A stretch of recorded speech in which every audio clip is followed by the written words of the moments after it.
درزخ از Nazi سلیمان پیش کردہ رومانہ شاہد۔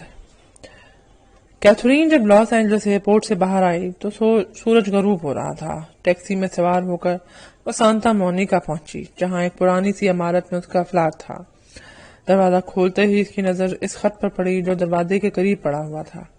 کیتھی نے بجلی جلائی اور لفافہ چاک کر کے خط پڑھنے لگی۔ یہ سینٹ ہیلن کالج کے سابق طلبہ کی تنظیم کا دعوت نامہ تھا، جس کا سالانہ اجتماع 4 روز کے بعد ہوٹل شیرٹن میں ہو رہا تھا۔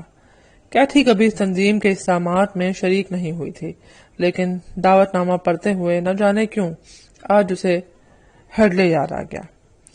اس نے فیصلہ کیا کہ وہ اس اجتماع میں ضرور شرکت کرے گی۔ ہو سکتا ہے وہاں ہیڈلے سے ملاقات ہو جائے۔ جارج ہیڈلے 15 سال پہلے سینٹ ہیلن کالج میں اس کے ساتھ پڑھتا تھا، اور کیتھی نے زندگی میں پہلی بار جس لڑکے سے محبت کی تھی وہ ہیڈلے ہی تھا۔ ہیڈلے کے ساتھ گزارے ہوئے دنوں کو یاد کرتے ہوئے کیتھرین نے اپنے فلیٹ کی صفائی میں مصروف ہو گئی۔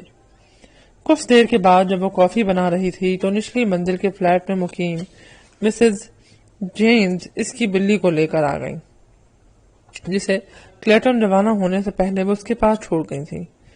کیتھرین نے مسز جینز کا شکریہ ادا کیا اور اسے کافی کی دعوت دی، مگر وہ دوبارہ آنے کو کہہ کر جلدی ہی واپس چلی گئی۔ رات کا کھانا کیتھرین نے پہلی منزل کے ریستوران میں کھایا، اور جب واپس اپنے فلیٹ میں آئی تو ٹیلی فون کی گھنٹی بج رہی تھی۔ کیتھرین نے ریسیور اٹھایا تو اسے اپنے شوہر آسٹن کی آواز سنائی دی۔ سفر کیسا رہا؟ تم ٹھیک تو ہو نا؟ میں نے کل بھی فون کیا تھا۔ آسٹن کی آواز میں گرم جوشی تھی۔ ہاں میں ٹھیک ہوں، کیتھرین نے بے دلی سے کہا اور طنزیہ لہجے میں بولی۔ حیرت ہے، تمہیں آج کل میرا اتنا خیال کیوں آ رہا ہے؟ کیا ڈیانا سے لڑائی ہو گئی ہے یا وہ تمہیں چھوڑ کر چلی گئی ہے؟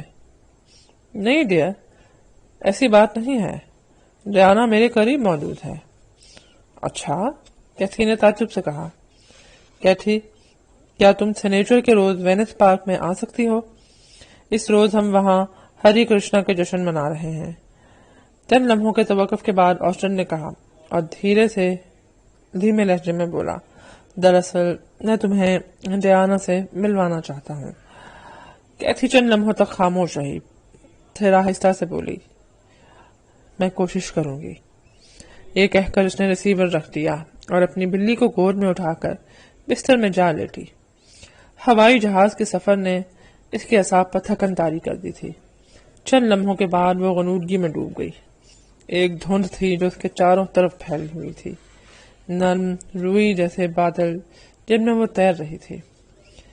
ایک ہلکی سی سرسراہٹ اس کے وجود میں گونج رہی تھی۔ پھر اچانک ایک دھیمی مانوس سی آواز اس کے کانوں سے ٹکرائی۔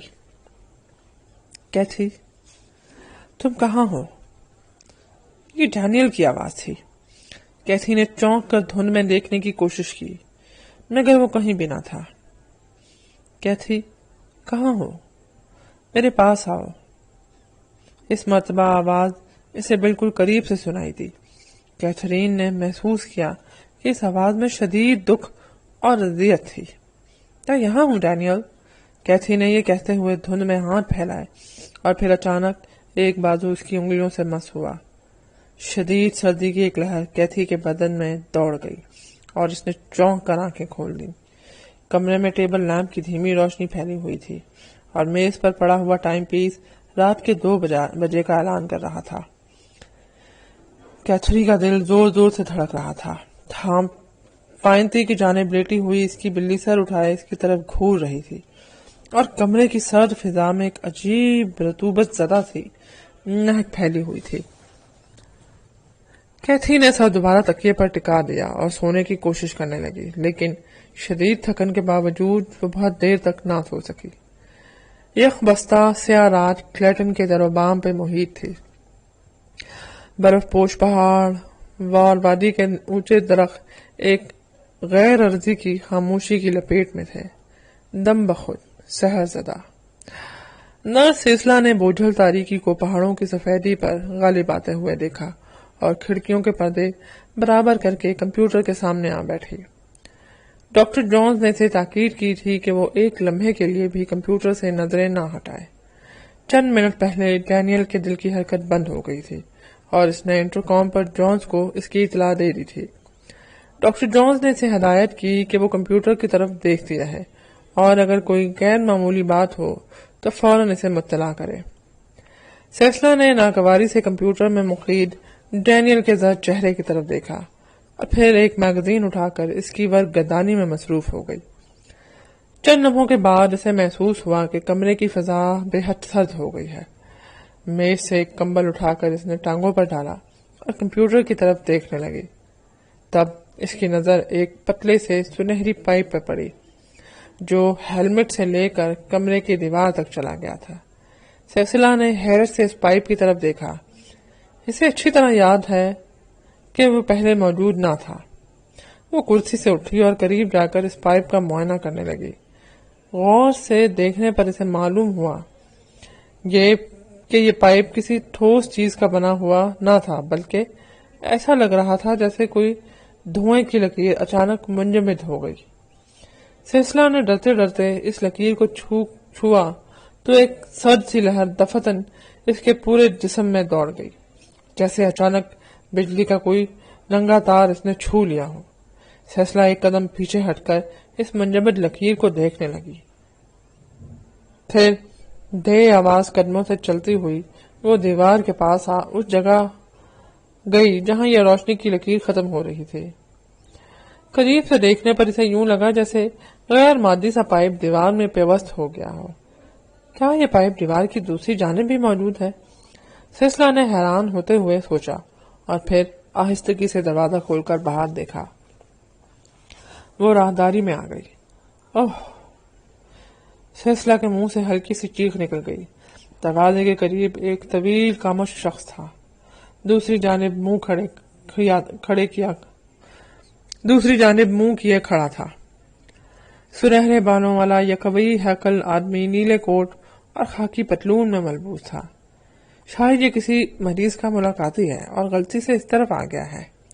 سلسلہ نے یہ سوچتے ہوئے ایک قدم آگے بڑھایا اور بولی، معاف کیجیے مسٹر، یہ ممنوع جگہ ہے، یہاں کسی کو آنے کی اجازت نہیں۔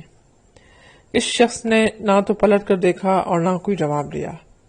سلسلہ تیش کے عالم میں آگے بڑھی اور کچھ کہنے ہی والی تھی کہ اچانک اس کی نظر روشنی کے اس منجمد لکیر پر پڑی جو دیوار کے اس طرف بھی موجود تھی اور عین اس مقام سے نکل رہی تھی جہاں دوسری طرف دیوار میں پیوست تھی۔ کسی ربڑ کے پائپ کی طرح یہ لکیر دیوار سے نکل کر فرش پر پھیلی ہوئی تھی اور پھر اس طویل قامت شخص کی پشت کو چھوتی ہوئی اس کے سر کے پچھلے حصے میں غائب ہو رہی تھی۔ دہشت کی ایک لہر سلسلہ کی ریڑھ کی ہڈی میں سنسنائی اور وہ فوراً کمرے میں واپس آ گئی۔ بے ترتیب سانسوں پر قابو پاتے ہوئے اس نے کمپیوٹر کی طرف دیکھا جہاں دل کے گراف کی لکیر میں حرکت پیدا ہو رہی تھی۔ چند لمحوں کے بعد ایک جھٹکے سے ڈینیل کے دل نے دھڑکنا شروع کر دیا اور اس کے ساتھ ہی وہ لکیر غائب ہو گئی۔ کچھ دیر کے بعد سلسلہ نے ڈرتے ڈرتے دروازہ کھول کر باہر دیکھا تو وہ شخص بھی وہاں سے جا چکا تھا۔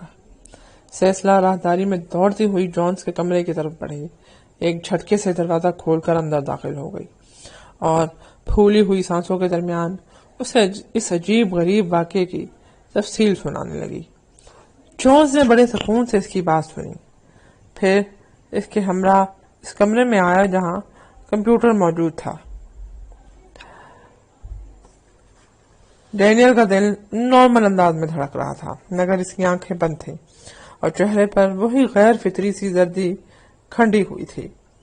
سلسلہ، یہ پائپ یا روشنی کی لکیر جو تم نے دیکھی کہاں سے نکل رہی تھی؟ جونز نے ڈینیل کے چہرے کی طرف دیکھتے ہوئے پوچھا۔ سلسلہ نے کپکپاتی ہوئی انگلی کمپیوٹر کے شیشے پر اس جگہ رکھ دی جہاں ڈینیل کی پیشانی تھی۔ جونز نے معنی خیز انداز میں سر ہلایا اور دھیمی آواز میں بولا، یہ عین وہی جگہ ہے جہاں میں نے کل ایک مقناطیسی کشش دیکھی تھی۔ مگر یہ کیا چیز تھی؟ یا مطلب یہ ہے کہ یہ پائپ کیسا تھا اور وہ شخص کون تھا؟ سلسلہ کی آواز ابھی تک خوف سے کانپ رہی تھی۔ جونز چند لمحوں تک سلسلہ کے چہرے کی طرف دیکھتا رہا، پھر اسے کندھوں سے تھام کر کرسی پہ بٹھایا اور دوسری کرسی کھینچ کر اس کے قریب بیٹھ گیا۔ سلسلہ، تمہیں موت کے بعد کی زندگی پر یقین ہے؟ سیسلا نے الجھن بھری نظروں سے اس کی طرف دیکھا اور آہستگی سے بولی، جی ہاں، کسی حد تک، مگر اس کا میرے سوال سے کیا تعلق ہے؟ بہت گہرا تعلق ہے سیسلا، جونز نے دھیمی آواز میں کہا۔ تم نے آئنسٹائن کی تھیوری تو پڑھی ہوگی۔ اس کا کہنا ہے کہ مادے کو فنا نہیں ہے، مادہ ٹھوس شکل سے مائع یا گیس کی حالت میں تبدیل ہو سکتا ہے، اور اگر ان تینوں حالتوں میں نہ رہ سکے تو پھر توانائی میں تبدیل ہو جاتا ہے، لیکن کائنات میں مادے کی مجموعی مقدار بہرحال یکساں رہے گی۔ جب انسان مر جاتا ہے تو اس کا مادی وجود کہاں جاتا ہے؟ تم جانتی ہو کہ روشنی، بجلی، آواز سب توانائی کی مختلف صورتیں ہیں۔ انسانی وجود بھی ان میں سے کسی توانائی میں تبدیل ہو جاتا ہے۔ تم نے جو روشنی کی لکیر دیکھی تھی وہ غالباً ڈینیل فوسٹر کے مادی وجود کی لطیف صورت تھی۔ بہت سے مذہبی عقیدے بھی اس نظریے کی تصدیق کرتے ہیں۔ مثلاً سینٹ پول کا ایمان ہے کہ موت کے بعد انسان کا مادی وجود ایتھر میں تبدیل ہو جاتا ہے، اور اسے مکمل طور پر مادے سے ایتھر میں تبدیل ہونے میں 3 دن لگتے ہیں۔ یہی وجہ ہے کہ میں نے ڈینیل کے جسم کو 3 روز تک کمپیوٹر میں رکھنے کا فیصلہ کیا تھا۔ سیسلا حیرت سے ڈاکٹر جونز کی طرف دیکھ رہی تھی۔ چند لمحوں کے بعد وہ الجھن بھری آواز میں بولی، لیکن ڈاکٹر، وہ اجنبی شخص کون تھا جو دوسرے کمرے میں موجود تھا؟ پہلے یہ بتاؤ سیسلا کہ وہ آدمی کیسا تھا اور اس نے کون سا لباس پہن رکھا تھا؟ وہ ایک لمبے قد کا قوی ہیکل شخص تھا۔ اس کے بال سنہرے تھے اور وہ نیلا کوٹ اور خاکی پتلون پہنے ہوئے تھا۔ جونز کی آنکھوں میں ایک معنی خیز سی چمک پیدا ہوئی اور وہ مسکراتے ہوئے بولا، سیسلا، تمہیں یاد ہے جب ڈینیل فوسٹر گزشتہ ہفتے آرون کے ساتھ یہاں آیا تھا تو وہ ایک لمبے قد کا قوی ہیکل شخص تھا۔ اس کے سنہرے بال تھے اور تم اس وقت بھی دیکھ سکتی ہو، اور تمہیں شاید یاد نہیں کہ جب وہ زخمی حالت میں میڈیکل سینٹر میں لایا گیا تو اس کے جسم پر نیلا کوٹ اور خاکی پتلون تھی جسے ہم نے کاٹ کر اس کے جسم سے اتارا تھا۔ اوہ میرے خدایا، کیا وہ ڈینیل کی روح تھی؟ سیسلا کی آواز میں دہشت تھی۔ جونز نے اس کے کندھے کو تھپکا اور نرم آواز میں بولا، سیسلا، میرا خیال ہے تم میرے آفس میں جا کر آرام کرو، اب میں یہاں بیٹھتا ہوں۔ سیسلا نے ایک لمحے کے لیے سوچا اور پھر خاموشی سے اٹھ کر کمرے سے باہر نکل گئی۔ ڈینیل فوسٹر کو کمپیوٹر میں بند ہوئے آج 3را دن تھا۔ جونز کی درخواست پر سب لوگ اس کمرے میں آ چکے تھے جہاں یہ کمپیوٹر نصب تھا۔ جیمسن تو خود ہی وہاں پہنچ چکا تھا، مگر ڈاکٹر ایوان اور ڈاکٹر ڈیٹن کو بلانے کے لیے جونز کو کئی مرتبہ فون کرنا پڑا۔ خاص طور پر ڈیٹن نے اسپتال آنے سے پہلے خاصی بحث کی تھی۔ وہ گزشتہ رات کسی نائٹ کلب میں 2 بجے تک مصروف رہا تھا اور ابھی سوئے ہوئے 4 گھنٹے ہی ہوئے تھے کہ جونز کا فون آ گیا۔ ڈیٹن مسا تھا کہ اس کو 10 بجے سے پہلے بستر ہرگز نہیں ہل سکتا، مگر جونز کے مسلسل اصرار پر بالآخر اسے بستر سے نکلنا پڑا اور جلدی جلدی تیار ہو کر وہ 8:30 بجے کے قریب اسپتال پہنچا۔ کیا تمہارا خیال ہے کوئی انوکھا واقعہ ہے؟ کوئی معجزہ ہونے والا ہے؟ ڈاکٹر ایوان نے کرسی میں پہلو بدلتے ہوئے بیزاری سے کہا، جی نہیں، اصل میں موت کے بارے میں میرا ایک خاص نظریہ ہے اور میں اس کی تصدیق کرنا چاہتا ہوں۔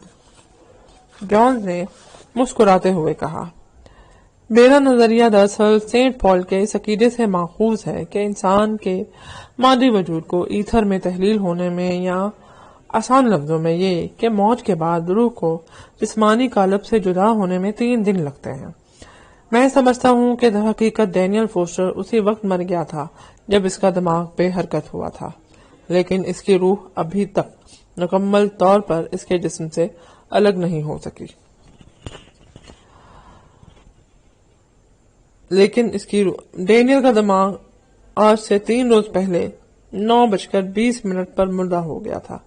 آج اگر اسی وقت ڈینیل کا دل ہمیشہ کے لیے بند ہو جاتا ہے تو اس کا مطلب یہ ہے کہ یہ نظریہ واقعی درست ہے۔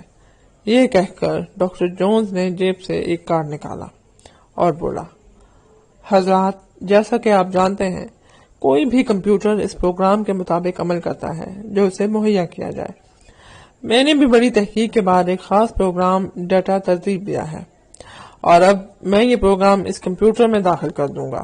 ویسے تو میرے خیال میں کمپیوٹر آج 9:20 پر یہ اعلان کر دے گا کہ مریض مردہ ہو چکا ہے اور اس کے ساتھ ہی تمام امیدیں ختم ہو جائیں گی، لیکن اگر خوش قسمتی سے میرا یہ پروگرام کامیاب رہا تو امید کی ڈوری ٹوٹنے سے بچ جائے گی اور عین ممکن ہے